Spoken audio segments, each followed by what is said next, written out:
Yo, New York Yankees fans, yet again, it is Felix from NyynewsTV, like always, Hola, cómo estás.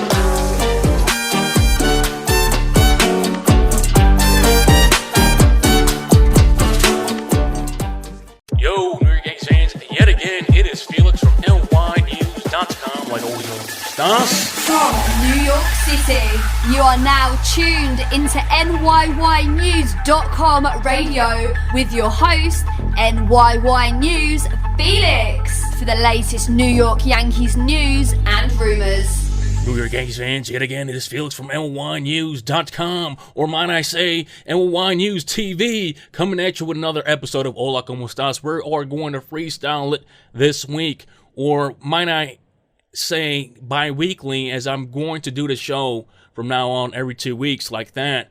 I could assess and grade the Yankees is way better like that.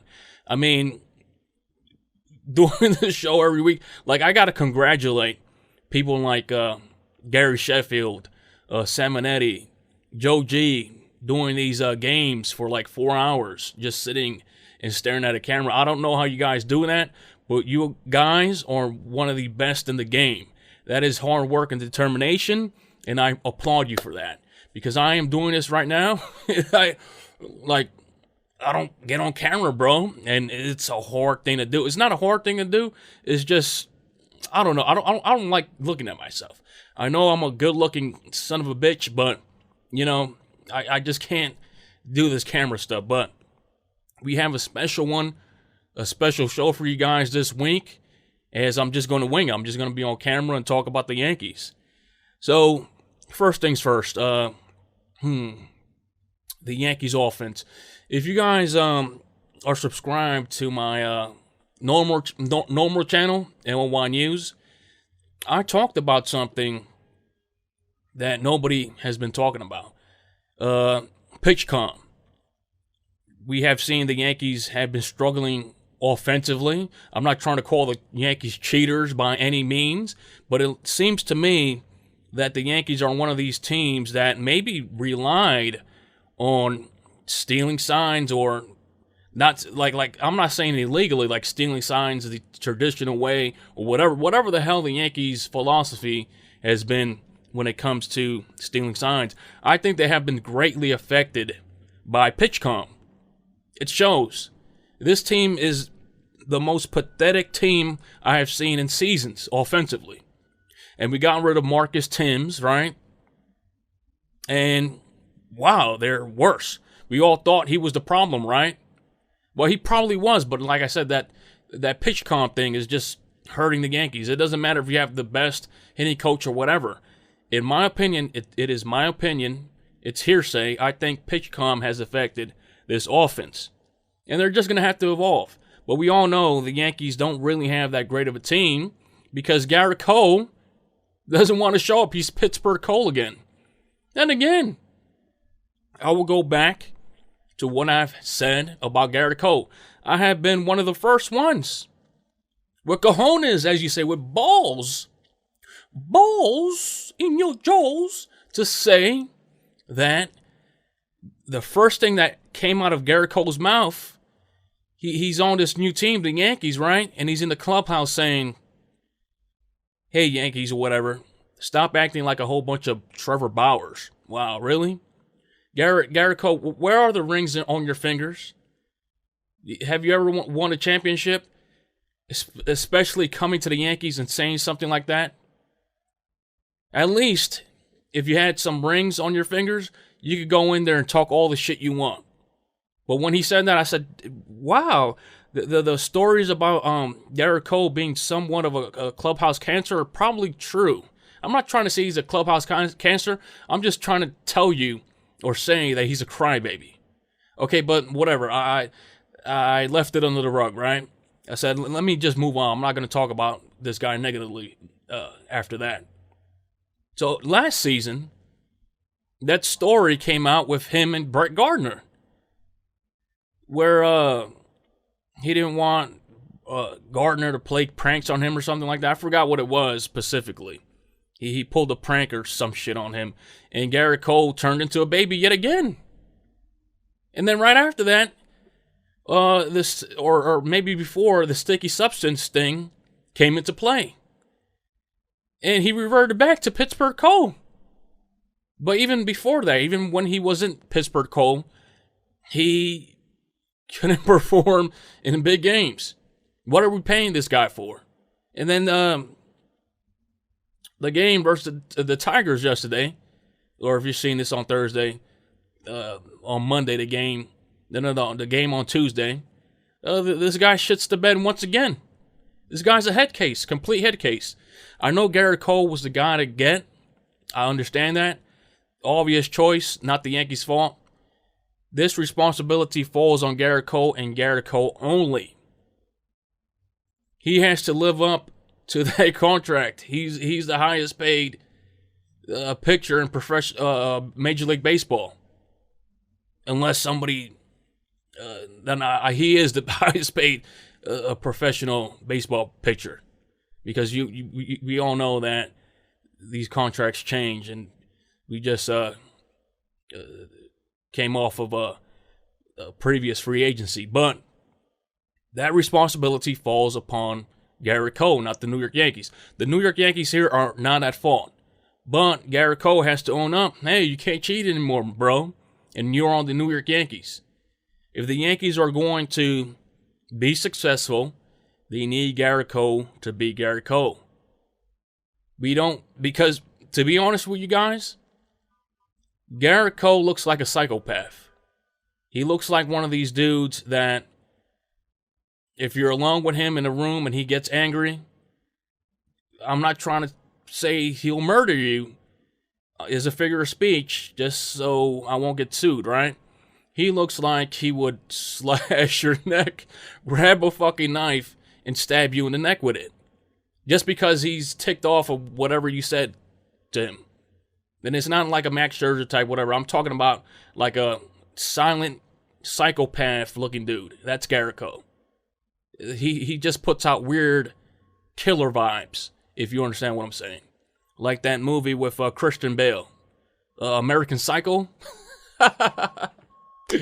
That's what Gerrit Cole reminds me of. But whatever. Gerrit Cole needs to perform. He needs to stop being a crybaby. In other terms, he needs to stop being a bitch and perform like the Gerrit Cole we signed. But realistically, he's not. Because, again, I'm going to say this again like a million times. I've said this on my channel.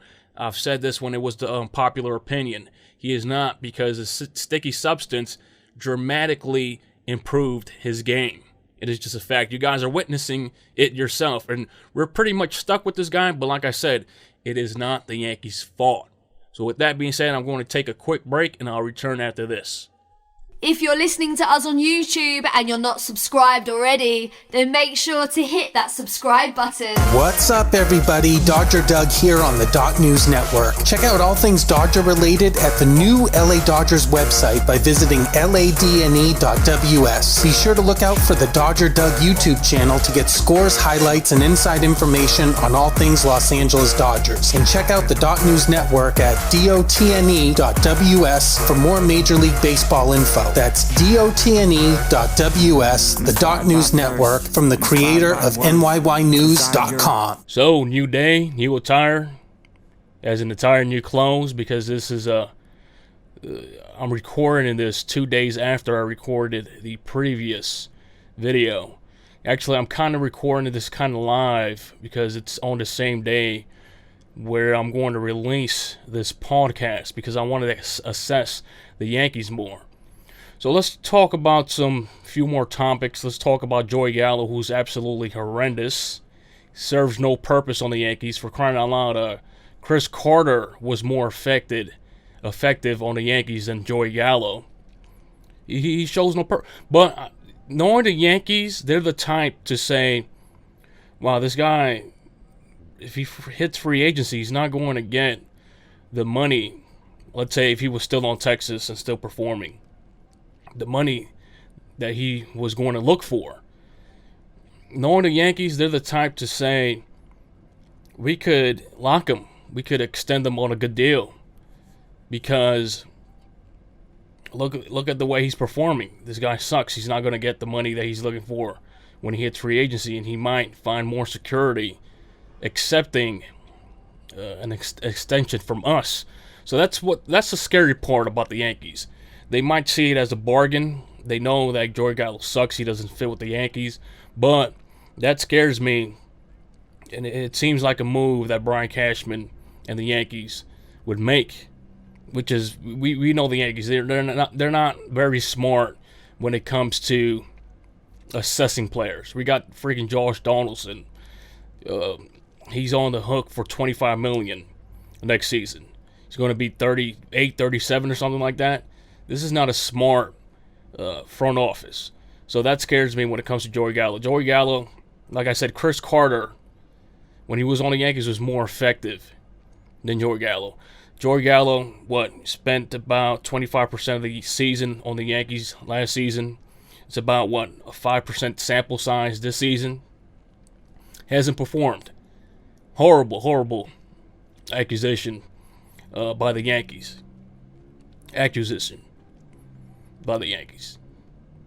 So, the Yankees have been shut out they've been shut out 3 times this season so far, and they've played 13 games already? Like I said, something's up. I don't know if it has to do with what I was previously talking about, but you can't get shut out by teams like the Tigers and the Orioles. Those are teams that you're supposed to beat. Those are teams where your offense is supposed to come alive and get stuff going. So luckily for the Yankees, even though I believe they don't have a great team, the AL East is kind of similar right now. But that's no excuse. We have to assess the Yankees early. Because these games, believe it or not, come September, they're going to count for something. So games played now, it's sort of like you're playing them in September. Because these are the games that, if you're close, it's going to come back to bite you in the ass. So, being shut out for 3 games already this season, playing about 13 games already, unexcusable. And then you have guys like Joey Gallo. Gleyber Torres sucks as well. And then supposedly you got these fanboys saying IKF is Babe Ruth because he's performed versus the Detroit Tigers. Oh, he's not batting like Justin Turner anymore. This guy's the GOAT. Really? These are the type of fans we have, low IQ Yankees fans types, that if a guy has a couple of good games, then oops, Brian Cashman was correct not going after Corey Seager and call his career. Corey Seager, might I add, starting off as an MVP over there in Texas. So these are the type of fans that we have. Some guy performs, and then suddenly they're gods. No, I like to assess players, look at their previous years, look how they're performing, whatever. Then I'll make my assessment when the season is done and over with. And my assessment of IKF is that, okay, he got a couple of hits, but you can't go out there and say, this guy is better than Carlos Correa and all these Trevor Story, this phenomenal free agent class of shortstops that was available this offseason. Oh yeah, he's better than all of them. No, be quiet. You sound stupid. So with that being said, I'll be back. Let's take a short break, and I'll be back after.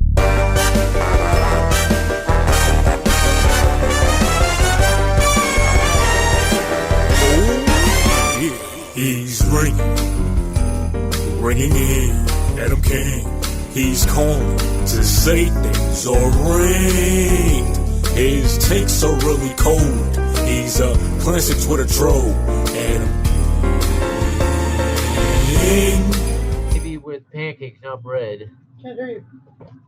Maybe what? Maybe pancakes, not bread. Full count. I don't want to make pancakes. Runner third, 2 outs.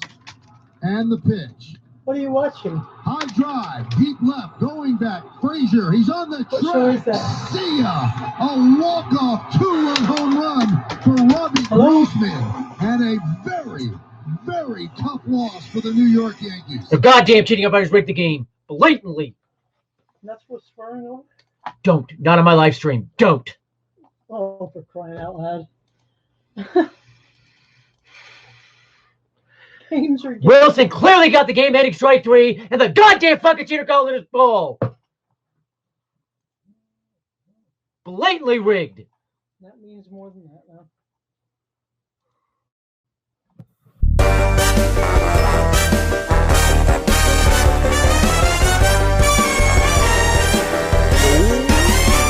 And we are back. Yankees fans, if you are looking for a hotel, and if you're joining us June 25th at the stadium for 10% off hotels, go to snaptravel.com and use the promo code FelixP4 and get 10% off your hotel booking.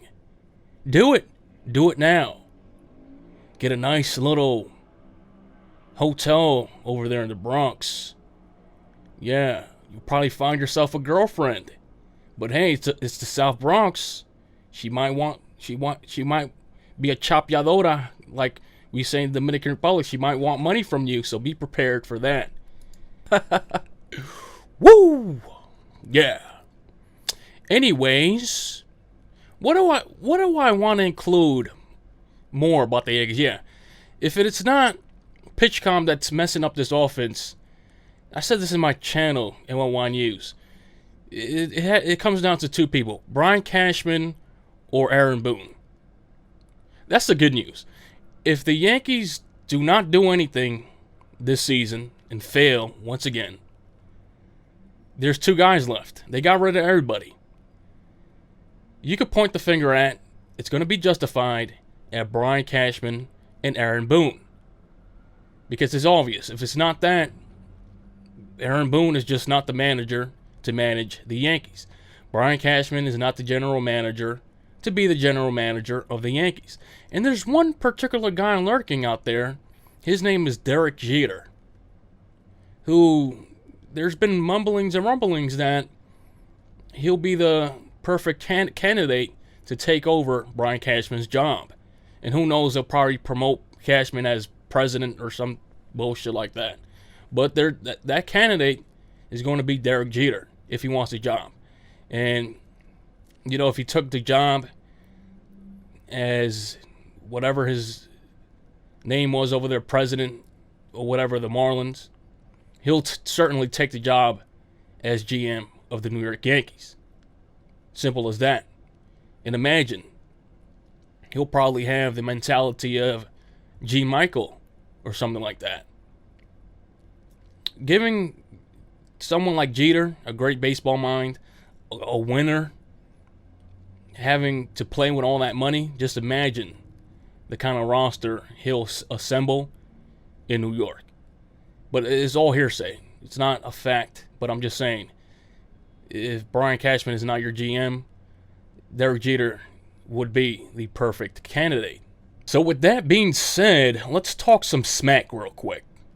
You see, I have a background of web development. I'm very knowledgeable about the web, right? And there's a certain kind of group on Twitter that I'll categorize them as fangirls and fanboys. Let's say the Yankees make a horrible move. They're there to drink the Kool-Aid. They're there to say, the Yankees are #1 still. Brian Cashman, I love you. Even though, what's the word for it? Even though the outcome is negative. Like a Joey Gallo or these horrendous offseason moves. They weren't horrendous, but this free agent class was out of this world, okay? They're there to shine a positive light of what the Yankees are doing 24/7. This is the mentality of why the Yankees are where they're at since that last championship in 2009. This is why they're there. This is why the Boston Red Sox have had success, even going back 20 years, more success than the New York Yankees. We've been their punching bag. We've been other teams' punching bags because we have fans like this. And most of these people are always, I'm not trying to make fun of liberals. They're mostly Joe Biden supporters or something like that. I'm not a Republican or Democrat, by the way. But they just happen to be these kinds of people. And the more NY News grows, the more haters, I want to call them haters, the more jealous people pop up. You know, the same, they want to do the same thing we're doing, but since they have a higher Twitter following or whatever, they want to talk shit. But I'm here to tell them that Twitter, especially when you're a fangirl, fanboy, that Twitter is one of the most easiest platforms to acquire a following. YouTube is one of the hardest platforms to get noticed on. Major League Baseball players, if they start a YouTube, take Mookie Betts as an example, one of the premier superstars in Major League Baseball. His channel, his gaming channel, only has about 6,000 subscribers, and he's Mookie Betts. So if you really want to showcase your baseball knowledge or knowledge in general, if you can make it on YouTube, you can make it anywhere. YouTube is not a joke. It's not like Twitter. You post something, you could have like 50 followers, and suddenly your video gets about 5,000 views. I don't know how, but that's how Twitter functions. So yeah, the more we grow, the more haters, and like I said, I'm not trying to down talk people that are more to the left or whatever. They just happen to be these types of people. I don't know if they have mental issues or whatever, but these are the types of people that we've encountered numerous times. Our number one haters happen to be those types of people. I don't know why. They're so negative. So yeah, I just wanted to get that out of the way. Just because you have 15K followers on Twitter, you ain't shit, bro. Because you can't get on here like the Simonetti Source or a Gary Sheffield or a NYST guy and talk shit or work the mic, pause, like we do. When we get on the mic, is like a wrestling promo. Charismatic. We know how to talk. And this is why they're on Twitter. Because if they went on microphone, there was song like this. Mommy, you super follow Gary Sheffield? Yeah, I even tweeted out that to a guy that said, I'm super following Gary. And I said, okay, now what? Yeah, exactly. Now what? You ain't gonna do nothing. It's just people that are used to you see, I'm an old school type of guy. It's like back then when you had AOL Instant Messenger and people would just get into fights and chats. Is more like a instant chat, whatever, back then. Now it's about tweeting or whatever. They just got itchy Twitter fingers, like that line Drake said. So I don't know. It's just, these kids need to see the real world. You see, I'm a native New Yorker, born and raised. I still live here. You know, anybody pulls that kind of nonsense in real life, you know what's going down. So so maybe these people are not. They don't go outside or something. I don't know. It's just weird. I just want to get that out the way. So yeah, there you go. These kids' balls haven't dropped, and they're going around with make believe they have big cojones because they got 15K followers on Twitter, and it came from being a fanboy, being a simp. So there you have it. This has been Felix from NyynewsPete.com, exclusively on NyynewsTV. For Hola, cómo estás, I will check you out for the next episode. Thank you for listening to NYY News Radio. Tune in again next time for the latest New York Yankees news and rumours.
Before it hits the front